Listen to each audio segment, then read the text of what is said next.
오늘 말씀 제목 함께 따라하겠습니다. 성탄을 기다리며 다시 듣는 인생 이야기.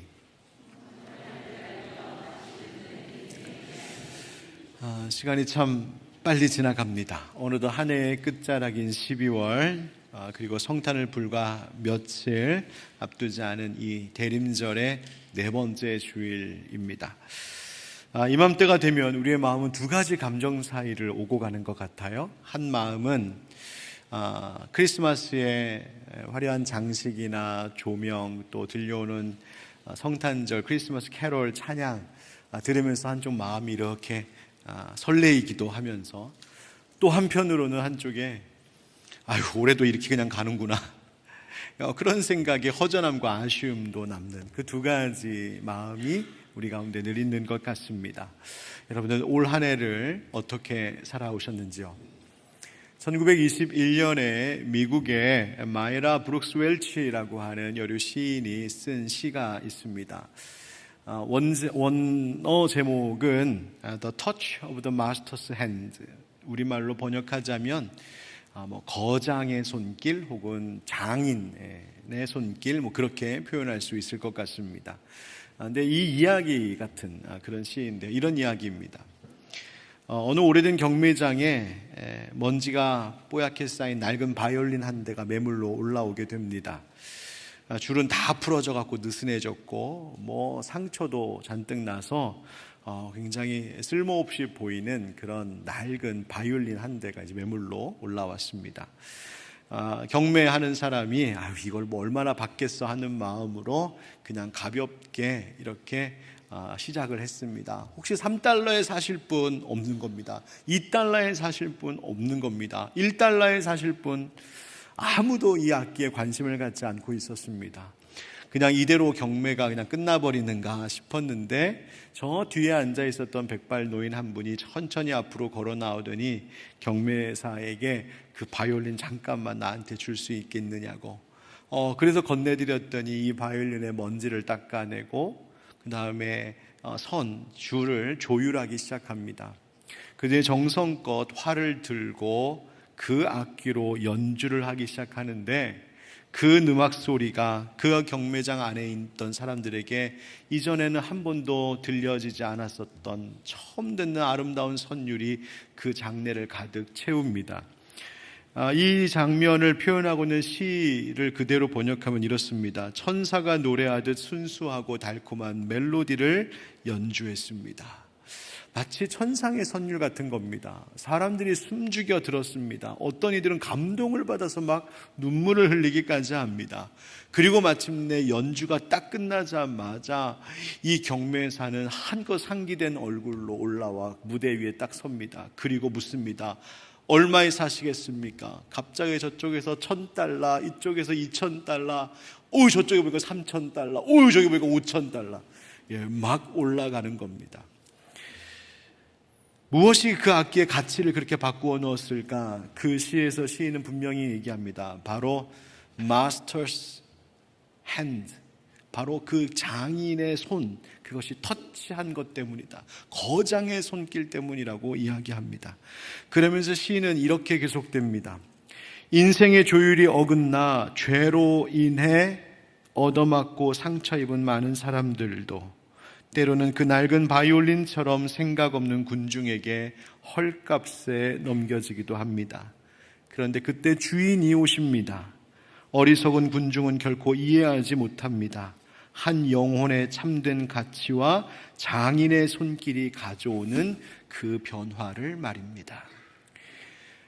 이 내용을 지은 마이라 윌치가 고백하기를, 이 시를 하나님이 비추어 주시는 은혜의 놀라운 빛 가운데 불과 30분 만에 하나님 주신 감동으로 써내려갔다고 이야기합니다. 그래서 이 시를 지역교회 뉴스 편집자에게 보낼 때 처음에는 익명으로 보냈다죠.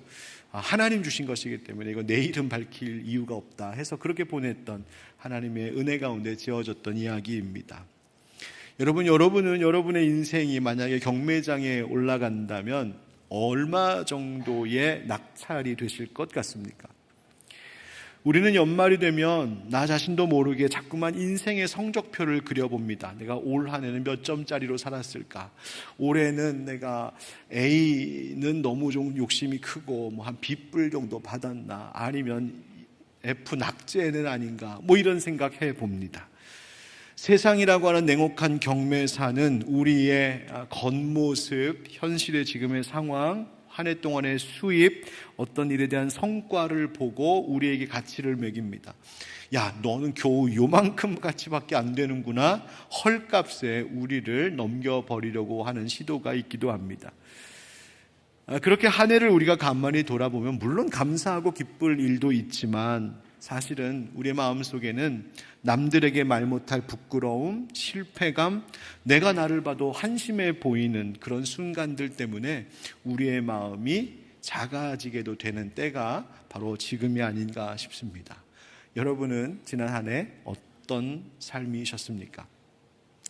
그런데 오늘 본문을 보니까 사도 바울은 우리의 인생에 대해서 전혀 다른 이야기를 하고 있습니다.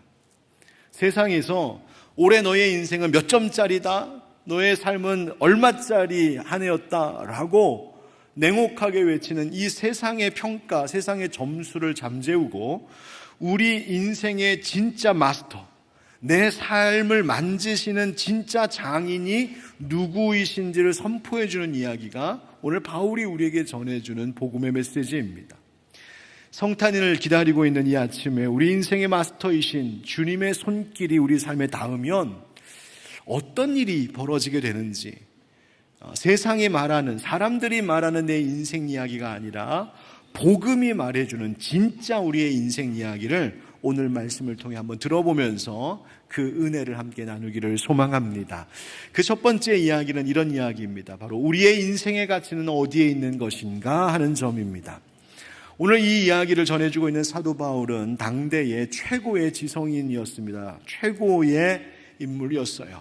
그가 말했던 것처럼 가말리엘 학문화에서 공부했던 사람이었고 또 로마 시민권 가졌던 사람이었고 율법에 충실한 바리새인 중에 바리새인이라고 했던 사람이 바로 이 바울입니다. 그런데 바울이 로마에 있는 그리스도인들에게 편지를 써보내는 이 첫머리에 인사말을 쓰면서 자기의 화려한 이력, 화려한 배경을 한마디도 쓰지 않습니다. 만약 자기의 화려한 이력, 화려한 배경을 쭉 써내려가면 훨씬 더 사람들에게 설득력이 있을 것 같고, 야, 이렇게 공부 많이 한 사람, 이렇게 똑똑한 사람, 이렇게 대단한 사람이 이렇게 말하는 걸 보니까 진짜 이 사람 말이 맞나 보다 사람들이 더 쉽게 받아들일 수 있을 만한데, 바울은 어디 한마디에도 자기의 그러한 이력, 자기의 그런 배경을 한마디도 언급하지 않습니다. 대신 뭐라고 말하냐면 1절에 이렇게 말합니다. 우리 같이 읽어봅시다. 시작. 예수 그리스도의 종 바울은 사도로 부르심을 받아 하나님의 복음을 위하여 택정함을 입었으니 라고 말입니다. 나는 하나님의 부르심을 받아 택정함, 택하여 정해지는 은혜, 부르심 받은 사람입니다. 그래서 나는 지금 뭐라고 말하냐면 예수 그리스도의 종이라고 이야기합니다. 여기서 나오는 종이라고 하는 단어, 헬라어가 여러분 많이 들어보셨을 둘로스라고 하는 단어입니다. 둘로스라고 하는 말, 이 종의 의미는 단순히 고용된 일꾼을 이야기하는 것이 아니라 주인에게 완전히 소유된 노예를 말하는 뜻입니다. 둘로스, 이 종 노예는 소유권이 없습니다. 소유하는 것이 없습니다. 자유가 없습니다. 생존권이 없습니다. 즉 생사여탈권이 자기에게 있지 않습니다. 주인에게 있습니다. 정식으로 결혼하는 것도 불가합니다. 그저 주인이 너 이 사람하고 살아라고 하면 그와 그냥 동거하는 것뿐입니다. 그렇게 주인에게 철저히 소유된 것을 둘로스라고 합니다. 명령한 대로 시킨 대로 해야 했고 하지 않으면, 불복종하면 기다리는 것은 채찍질과 처벌뿐이었습니다. 종, 둘로스. 여러분, 그래서 현대인들에게 둘로스, 종입니다, 당신이 누군가의 소유입니다 라고 하는 말은 사실 매우 심기를 불편하게 만드는 말이기도 합니다. 현대인들은 무엇에 중요한 가치를 두고 살아가냐면 주로 자기 주도적인 삶에 가치를 두며 살기 때문에 그렇습니다. 내 인생은 나의 것. 옛날 유행가 가사 중에 그런 게 있었죠? 2부 때 조금 불렀다 실패해서 3부 때는 안 하겠습니다. 내 인생은 나의 것. 그래서 내가 결정하고 내가 책임진다 라고 하는 그 모토를 가지고 인생을 살아갈 때 마치 그 사람은 굉장히 멋진 사람, 능력 있는 사람처럼 여기는 것이 세상입니다. 그런데 여러분 곰곰이 한번 생각해 보십시오. 여러분이 지금까지 살아왔던 삶의 뒤를 볼 때 내가 나의 주인으로 살았던 시간, 그래서 내가 모든 것을 결정하고 내가 선택하고 내가 책임지고 내가 모든 내 뜻대로 하려고 했었던 그 순간이 정말로 자유롭고 행복했었는가? 여러분, 내가 주인이 되어 모든 것을 결정하고 책임지려고 할 때 우리는 오히려 그 무게를 이기지 못하고 번아웃 되기도 하고 세상의 냉정한 평가에 누군가의 냉혹한 한마디에 내 인생 존재 자체가, 나의 모든 수고가 다 물거품이 되는 것 같이 내 존재 자체가 흔들리는 경험을 하기도 하는 것이 우리의 실제 모습입니다. 내가 주인인 인생, 내가 책임지고 내가 선택하는 내 인생, 그런 인생이 굉장히 멋있어 보이는 것 같을지 모르겠지만 사실 내가 주인인 인생은 필연적으로 불안한 인생일 수밖에 없습니다. 왜요? 내 실력이 바닥나면 내 인생도 끝난다는 생각이 다가오기 때문입니다. 그런데 복음은 우리에게 전혀 다른 인생 이야기를 들려줍니다.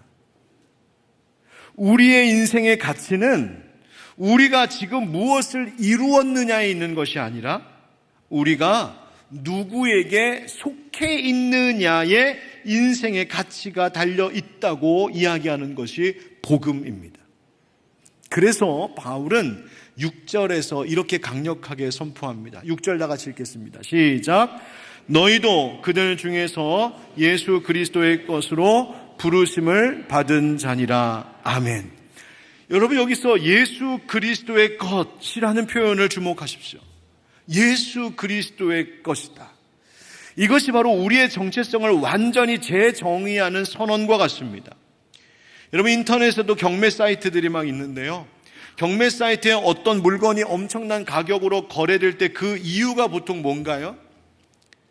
그 물건이 엄청나게 대단하게 값비싼 재료로 만들어져서 그런 것 아니고요, 이 물건을 누가 사용했었느냐, 누가 소유했었느냐라는 그 소유의 이력이 이 물건의 값어치를 치솟게 합니다.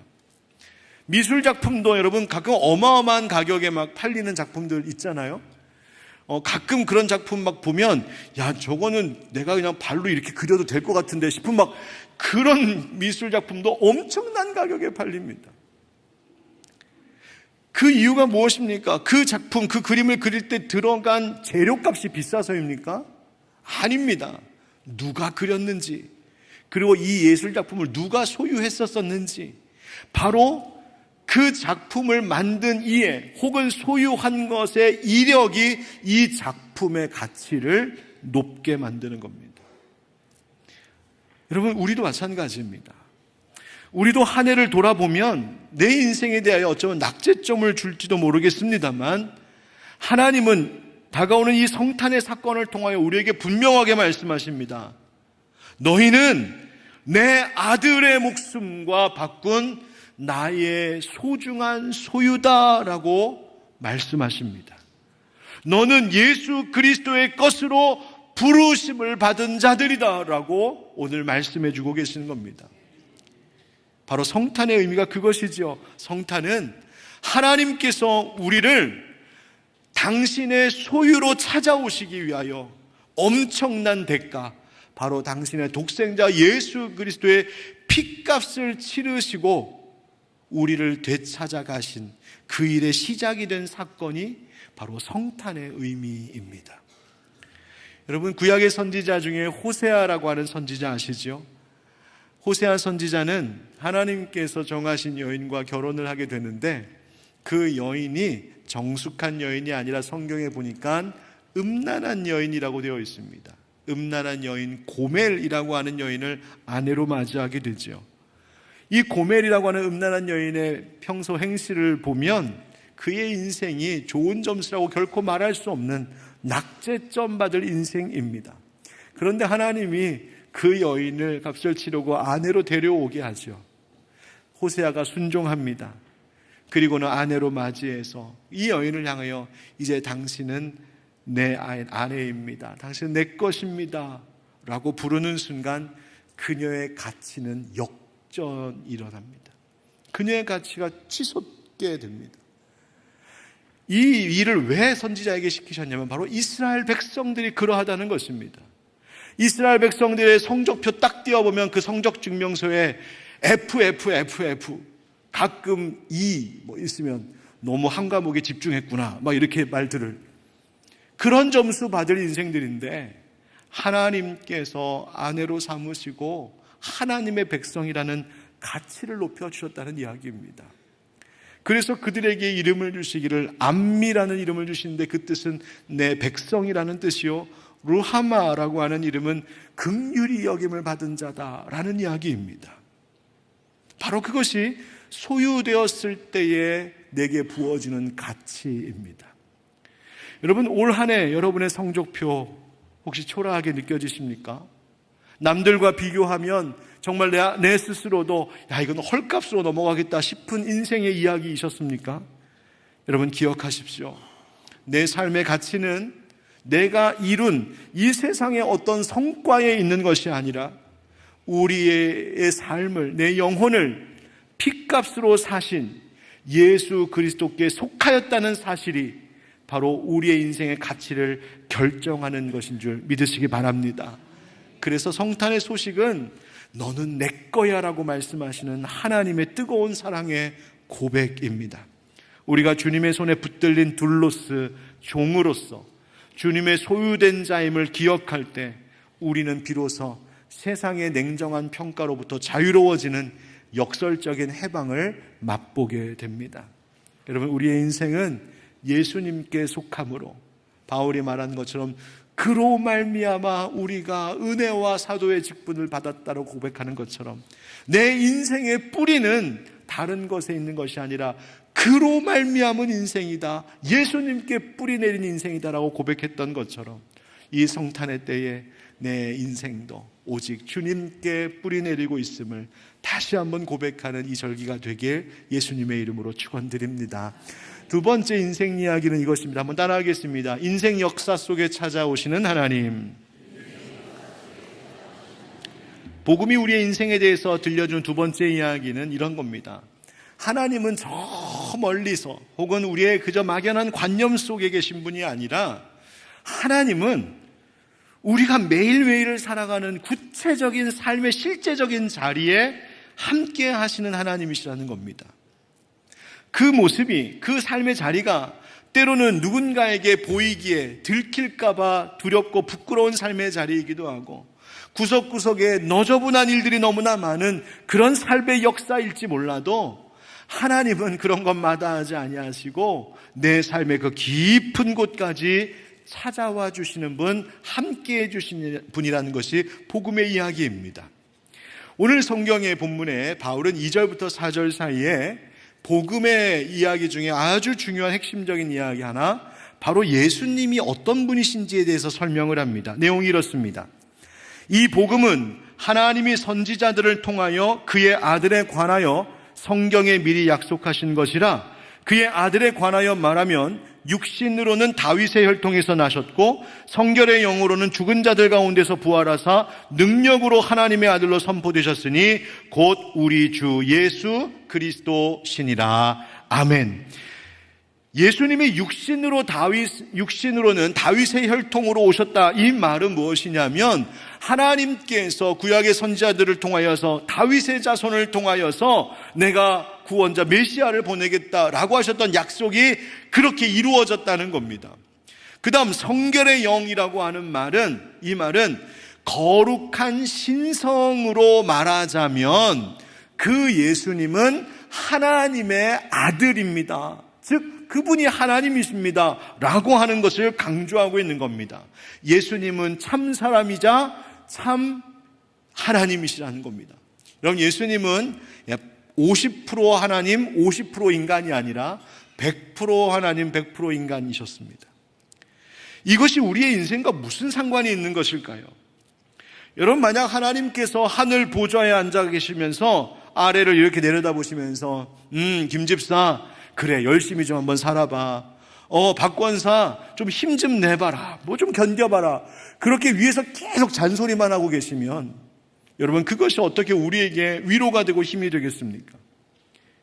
그런데 하나님은 그렇게 저 위에서 말씀만 하고 계신 하나님이 아니라 그 말씀이신 하나님이 인간의 육신을 입고 내 삶의 이 현장 속에 직접 찾아 들어오셨다는 이야기가 바로 성탄의 이야기입니다.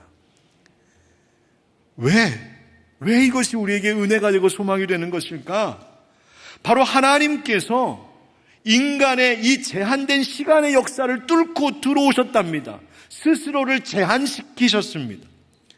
우리의 아픔 속에, 우리가 살면서 힘들어하는 그 많은 이유들 속에, 삶의 무게와 질병의 고통 속에, 배고픔과 목마름 속에, 갈등하고 있는 우리의 모든 불화한 관계 속에, 이 모든 우리의 눈물의 역사 속에 하나님이 직접 발을 들이미셨답니다. 하나님이 그곳에 함께 하시겠다고. 여러분, 우리 그리스도인들이 믿는, 교회가 이야기하는 복음이란 그냥 추상적인 이론 아닙니다. 도덕적으로 잘 살아야 된다, 그런 교훈 아닙니다. 복음은 실제 사건입니다. 실제 일어난 일입니다. 여러분, 그것을 확실하게 보여주는 성경의 본문이 있어요. 그것이 마태복음 1장입니다.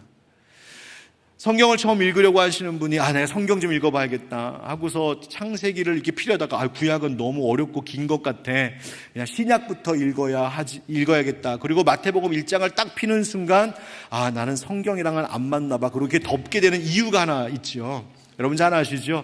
마태복음 1장에 나오는 예수님 족보입니다. 족보 읽다가 이걸 내가 왜 이걸 읽고 있나, 그리고 덮어버리는 경우 혹시 있으십니까?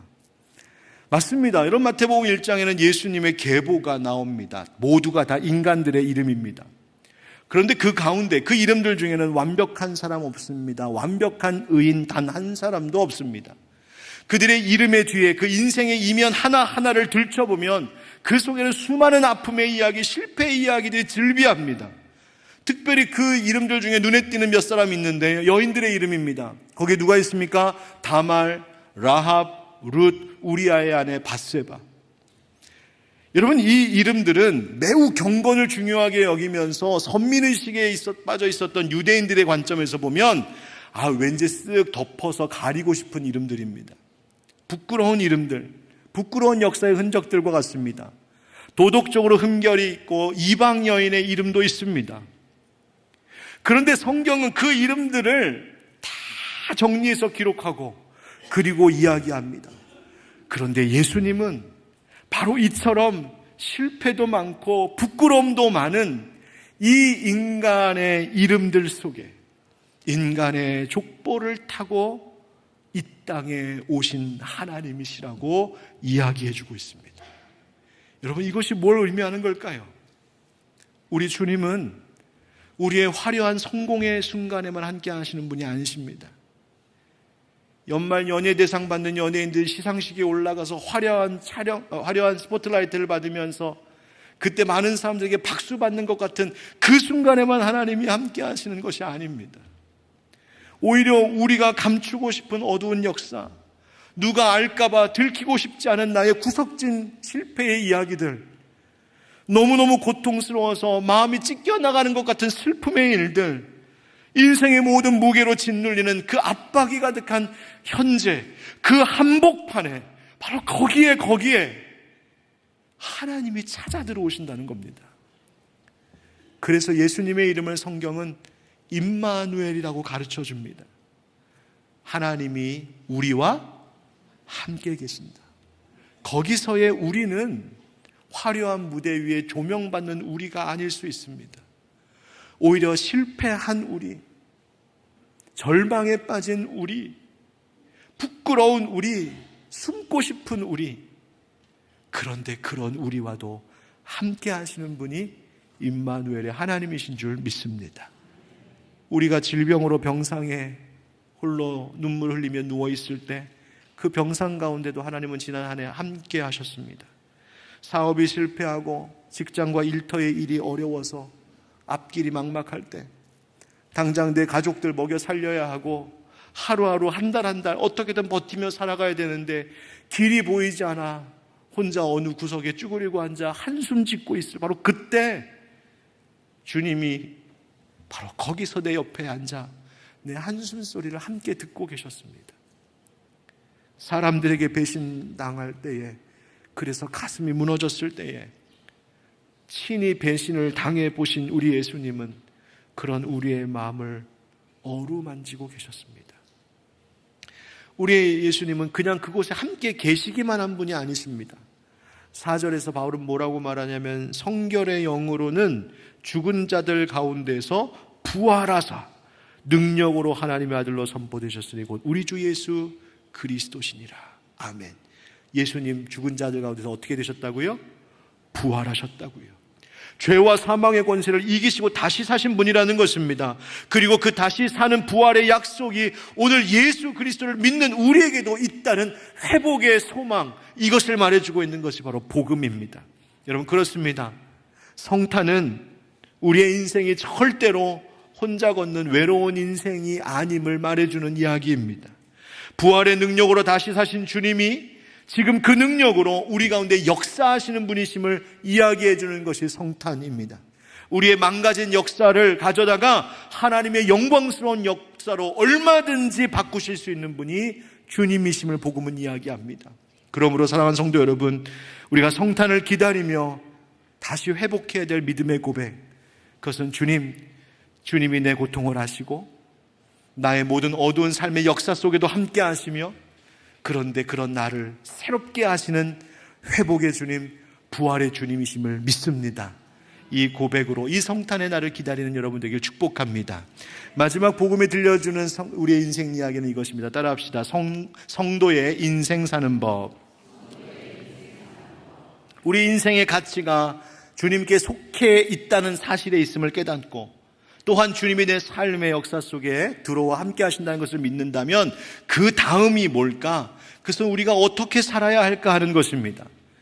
여러분, 그리스도인들이라고 믿음이 없는 세상 사람들과 살아가는 삶의 환경과 형편이 다른 것 아닙니다. 똑같은 세상을 살아갑니다. 똑같이 어렵고 똑같이 모자르고 똑같이 힘들 수 있습니다.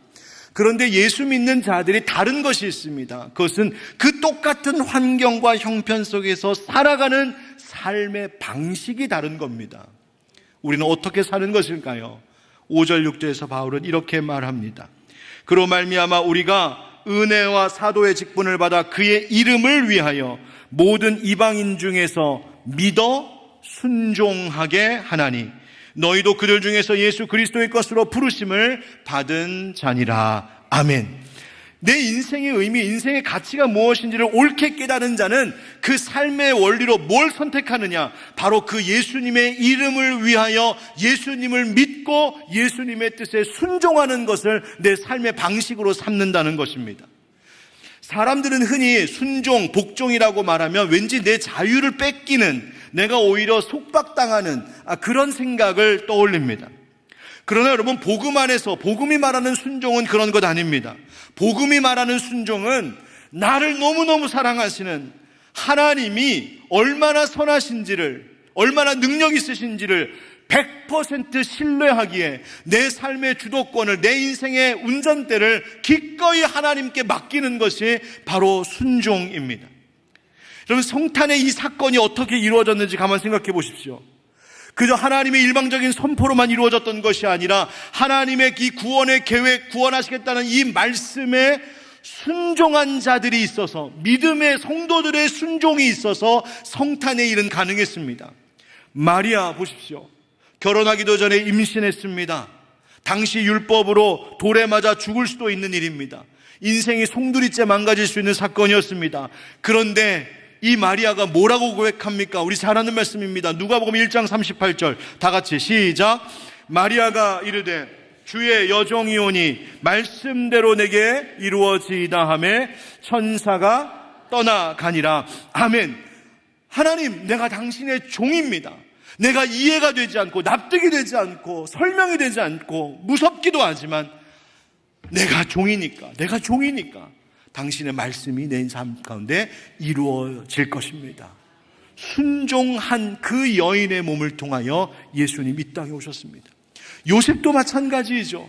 사랑하는 정원유의 임신 소식에 조용한 관계를 끊으려 했습니다. 그러나 꿈속에서 나타난 천사의 음성이 성령으로 잉태된 이 여인에 대해서 이야기할 때에 요셉은 자기의 상식, 자기의 자존심, 자기의 계산을 다 내려놓고 자기가 살아가는 인생의 방식을 다 내려놓고 순종이라고 하는 방식을 택하였을 때 마리아를 아내로 맞이하고 예수님이 그 사이에 오셨습니다. 누구보다도 예수님 당사자 생각해 보십시오. 하나님 아버지의 뜻을 순종하여 이 땅에 오신 겁니다. 하늘 영광 다 내려놓고 이 땅에 육신을 입고 창조주이신 분께서 죄악이 많은 피조물의 세계 속으로 친히 오셨습니다. 아버지의 뜻이 그것이었기 때문입니다. 그래서 사도 바울은 빌립보서 2장 8절에 이렇게 말합니다. 우리 다 같이 시작. 사람의 모양으로 나타나서 낮추시고 죽기까지 복종하셨으니 곧 십자가에 죽으심이라. 아멘. 십자가에 달려 죽으신 것만이 복종이 아니라 이미 하나님의 뜻에 순종하여 하늘 영광 버리고 이 땅에 오신 것, 사람의 모양으로 나타나신 그 자체가 하나님을 향한 복종 순종이었습니다. 순종을 통하여 하나님의 일이 이루어졌습니다. 여러분, 순종은 내 실력으로 뭔가를 증명하는 어떤 일이 아닙니다. 순종은 하나님이 예비해 두신 좋은 길로 나를 인도하는 성도가 가야 할 길입니다. 한번 따라 하시겠습니까? 성도에게 순종은 일이 아니라 길입니다. 여러분, 하나님을 믿기 때문에 내 상식, 내 방식, 내 계산기 다 내려놓는 것이 순종입니다. 바울은 우리가 예수 그리스도의 것으로 부르심을 받은 자이기에 이제는 우리의 이름을 위하여 살아가는 것이 아니라 예수의 이름을 위하여 살아가야 하는 것인데 바로 그것이 믿음의 순종이라고 이야기하고 있습니다. 여러분, 지난 한 해 돌아보십시오. 누구 이름 위하여 사셨습니까? 혹시 내 이름 알리려고 아등바등 살아오지 않았습니까? 내 자녀들 이름 위하여 살지는 않으셨습니까? 여러분, 내 뜻대로 되지 않는다고 하나님 원망하신 적은 없으십니까? 인생의 진짜 평강은 언제 오는가? 내 이름, 세상 사람의 누군가의 이름을 위해서 살아갈 때가 아니라 주님의 이름을 위하여, 내 뜻이 아닌 주님의 뜻을 위하여 살아가고자 할 때 진짜 은혜와 평강이 찾아옵니다. 그래서 7절에서 바울이 주의 성도들을 이렇게 축복합니다. 7절, 여기 보면 로마에서 이렇게 되어 있는데 우리는 지금 로마에 사는 게 아니라 하늘빛 광성교회 안에 있으니까 로마를 하늘빛 광성교회로 한번 바꿔서 같이 읽어보겠습니다. 아셨죠? 시작. 하늘빛 광성교회에서 하나님의 사랑하심을 받고 성도로 부르심을 받은 모든 자에게 하나님 우리의 아버지와 주 예수 그리스도로부터 은혜와 평강이 있기를 원하노라. 아멘. 아멘. 하나님의 사랑하심을 받고 성도로 부르심을 받은 자들에게 예수님께로부터 오는 은혜와 평강이 있을 것이라고. 여러분, 성도란 대단한 그 완벽한 어떠한 윤리적인 삶을 추구하는 것이 아닙니다. 완벽주의를 추구하는 것이 그리스도인의 삶이 아닙니다. 물론 세상 사람들이 볼 때 도덕적이고 윤리적이고 참 저 사람 올바르게 살아간다라고 하는 것에 본이 되어야 하는 것은 마땅합니다. 그것을 위해서 살피고 절제하고 노력해야 되는 것 성도로서 당연한 겁니다.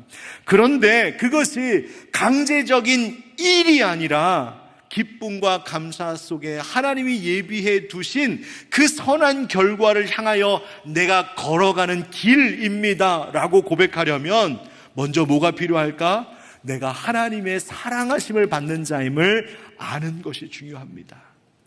그 사랑에 감격해서 내가 하나님께서 이 성탄의 때에 그 아들 예수를 말구 위에 누이시고 장차 십자가에 달려 죽을 그 아들을 나에게 내어주신 이 일이 너무너무 감사해서 내 삶 속에 명하시는 것에 하나님 알겠습니다. 예, 주의 종이여니 말씀대로 이루어질 것입니다. 바로 그 고백을 하면서 순종의 길을 걷는 사람들이 성도들이요, 바로 그들에게 주어지는 은혜의 약속이 은혜와 평강이라고 성경은 이야기합니다. 말씀을 맺겠습니다. 여러분, 이제 2025년도 이 인생의 노트가 몇 장 남지 않았습니다.